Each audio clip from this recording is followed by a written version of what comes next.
Shitters and Savers, Chris Budgets here with my second video of my May Money Monday series. And if you watched my previous video, you know this second video is all about how to save money at the grocery store. And I am not talking about using rebate apps like Ibotta or Fetch Rewards or MobiSave or anything like that. What I'm talking about is how to save money at the grocery store with the money that you have now. I'm actually just going to turn off my car real quick. It's making a little bit of noise. Okay, so now that I have my car turned off, the very first tip I want to share with you guys is to make a list. So make a list of everything that you have at home. It's pretty much going to tell you from there how, what you need, how much you need, what you have left, and what meals you can make with what you have. So just knowing that, okay, I already have milk, I already have eggs, I already have X, Y, and Z in the freezer, so I don't need any more of that. Whatever you have on hand, that's what you need to work with first. Get everything out of the freezer first, everything out of the pantry, out of the fridge. Whatever is going to go bad or whatever is going to expire first, go ahead and use that up and get that out of the way. Okay, so tip number 2 is going to be to meal plan. I know you guys have heard it before. Who wants to meal plan? Who wants to eat the same thing, every day or for at least 5 days a week during the week, etc., etc. But that's not the kind of thing meal plan is always going to be about. So it's not just about eating the same thing and, having the same vegetable and protein and rice, etc., etc. Meal plan is also about knowing, which days you're going to have what, how much of leftovers you're going to have so you can have it for lunch the next day. Meal planning is also about saving money, saving time at the grocery store, and just knowing ahead of time, what you're going to eat. And so you don't have to stop by Chick-fil-A or Burger King or, Chipotle or whatever. You don't have to order pizza that night. You already know what you have in your refrigerator. You already know what you have, for the week. So if I'm doing spaghetti Mondays and I have a whole pot of spaghetti, I can also do spaghetti for lunch the next day, or I can do whatever the case may be, or use that same meat sauce for something else, or I can use that same meat to do taco night on Tuesday night. So, look into it. Meal planning, that saves a ton of money, so you know what you're eating ahead of time and you don't have to swing by, and pick up extra things from the grocery store or even do the drive-thru or takeout. So tip number 3 is going to be all about buying store brand. So yes, store brand saves so much money. If you compare the prices between, let's say, a store brand, Aveeno lotion and maybe store brand Target or Walmart lotion, you're going to see a huge difference in prices. Same goes for food. If you're going to buy store brand pasta versus that name brand Barilla or Rayo sauce and, store brand Target sauce, you're going to see a huge price difference.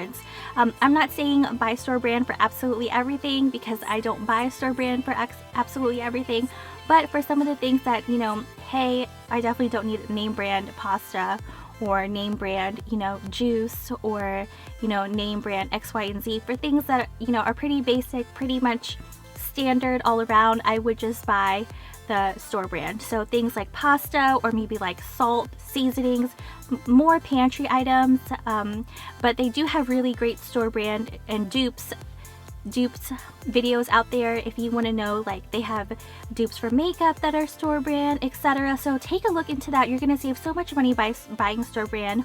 I know one of my other YouTuber friends, Budget with Natasha, she buys a lot of store brand and she saves so much money that way. So I'm not saying you have to do it for every single thing, and I'm not saying you have to do it for every single grocery trip, but make it a challenge. Do 1 month or 2 weeks of just doing store brand in your grocery list, or maybe, challenge yourself to look for more store brand items to save money. So that's a great and cost-effective way to still get what you need, but at a better cost without using any coupons. So my number 4 tip is going to be couponing and using coupons for these grocery trips. Paper coupons, digital coupons, and even printable coupons. If you're not a couponer, I totally understand if number 4 is not for you. If you're a paper couponer, it's definitely a lot more work. A lot of research goes into it if you're that kind of person. I am personally an extreme couponer. I do have a stockpile at home. We do use things from our stockpile. I do not sell any of my items. Any items that I do get for free that we do not use, we do donate. So I just want to put that out there. I'm not a shelf clearer. A lot of people get mad at those extreme couponers that clear the shelves. I'm just a regular couponer, but one way to save a ton of money, and that is, you know, definitely where I shine, is to use coupons. There are also digital coupons, so depending on where you shop, you know, Target has Cartwheel, Harris Teeter has eVic, Publix has their own app, Kroger has their own app, Walmart even has their own app. They don't have any coupons, but they do have, you know, the little section where it shows you the weekly ads and stuff like that for the rollbacks. So if that's the kind of more your vibe, you know, don't forget to check out the apps. Couponing doesn't have to be, you know, so complicated. You can do just digital coupons. Those $3, $1.50, they're all going to add up at the end of your bill. So that's a great way to save money as well. So tip number 5, it's kind of 2 tips in one. So number 1, for my 5th tip, is going to be to ask for a discount. And you'll be surprised how many stores actually do this. It's more the higher end stores that I've had luck with. For example, Target. I've asked for a discount before at Target. They did give me a 10% discount and I took that, so that was great. Wegmans, Trader Joe's, and Whole Foods and Fresh Market are all the places that I've had luck with asking for a discount, and sometimes they'll even give it to me for free. So at Whole Foods, I asked about something, but it was really close to the expiration date, like 1 or 2 days away, and I was just asking if they had anything else or if they had any more in the back, etc. The manager was so nice. He was like, oh, you can just take it. Oh, you can just have it. I'll ring you up right now, you know, whatever. So that was really nice of them. And they say they normally do that for products that are about to expire, or, you know, kind of like weird situations like that. So don't forget, you guys, to ask for a discount. You never know if you'll get a discount or you'll get it for free. The most they can do is tell you no. And then my additional little tip there is to price match. Don't forget, you guys, when you guys are shopping at different stores, you're seeing different things for your groceries. You know, grapes are $1.99 here at Food Lion, but they're like $6.99 at Publix. It's the same brand, it's the same this milk, it's the same. Why is it more expensive at one place than the other? Just make sure to have your receipts, have the weekly ad pulled up on your phone or with you, and they'll be able to price match you. So don't forget to price match, you guys. It's such a hidden gem. I feel like a lot of people forget to price match, and you know, you can save money that way. It doesn't have to, you know, be like, oh, every single little thing, but you know, if you see something cheaper somewhere else and you're already at that store, you know, just ask them if they can price match it. And they typically do. Just don't forget to check out that store's price matching policy or their couponing policy.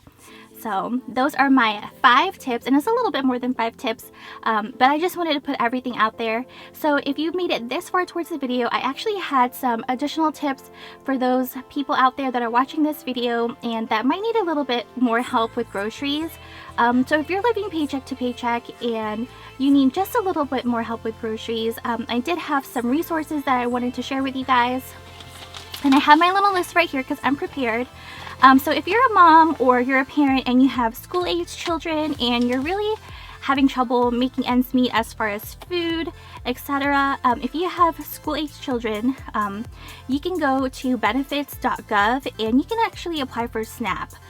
You can apply for free assistance, and it depends how many people you have in your household, how much your income is, and things like that. You can actually pre-qualify online to see if you qualify for those type of benefits. They will either give you free lunches for school, they'll give you a SNAP benefit card with a certain amount on it, or even like a SNAP benefit card for a percentage of amount of the benefits that you qualify for. So you either qualify for a percentage or you qualify for the entire amount listed.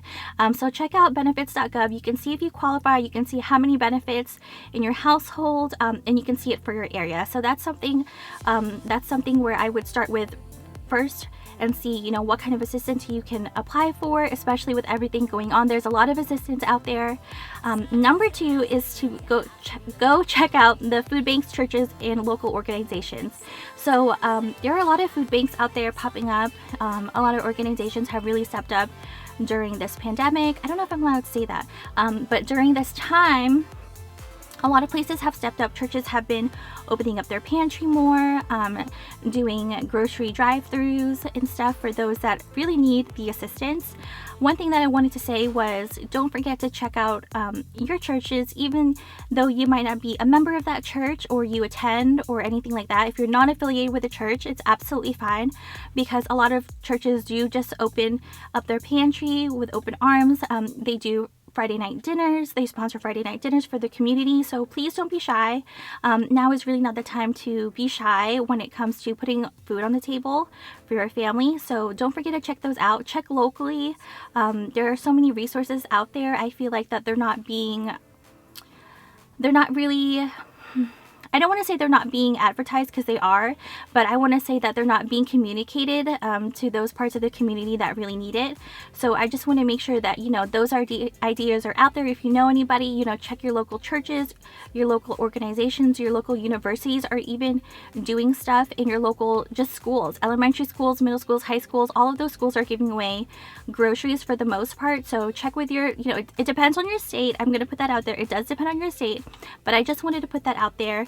And then my number 3 tip, my number 3 bonus tip, and this is one of my favorite tips, is to join a Facebook group. You know, I was talking to someone else and she has joined a Facebook group as well, where we get like so many free items. People are literally just giving food away, just giving it away.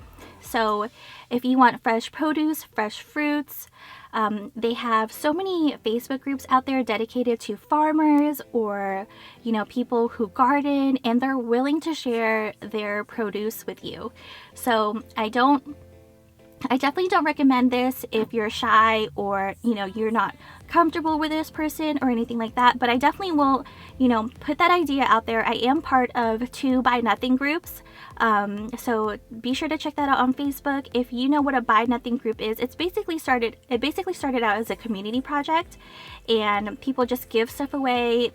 Like, instead of, you know, listing it on Facebook Marketplace, they'll just give it away, and it's really to help, you know, build your community trust, and it's super fun. And I've given stuff away and I've taken free stuff, so, you know, I'm both ends of that part of the project, so it's super fun.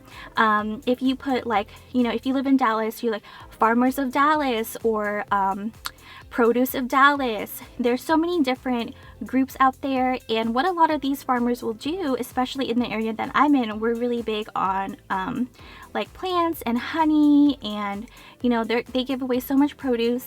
I had like a ton of sweet potatoes before, so that's one of the groups that I'm in also. So I do suggest to check out your local groups.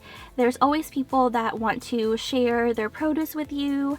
I know my aunt has like a jungle, basically a garden, but it's like a jungle, and she always shares her produce with her neighbors, and she posts them, and people just do a porch pickup. It's not really a big deal. You just have to, you know, vet them out yourself, see if you're comfortable with taking their food, taking their produce or whatever, and if you are, go ahead and take it, and that will help with your grocery budget as well. So that's it, you guys. Thank you so much for watching my video. I'm actually filming this in my driveway on Mother's Day because I'm late as always. But I just wanted to share those tips with you. I think it's super important to know what resources you have out there. As a mom, as a parent, as anybody out there in the world, we don't talk enough about, you know, assistance, and if you need it, please take it, because that's what it's there for. So there's no shame absolutely in asking for help. If I need help, I always ask for help, and that's just me. But I just wanted to say thank you for watching my video.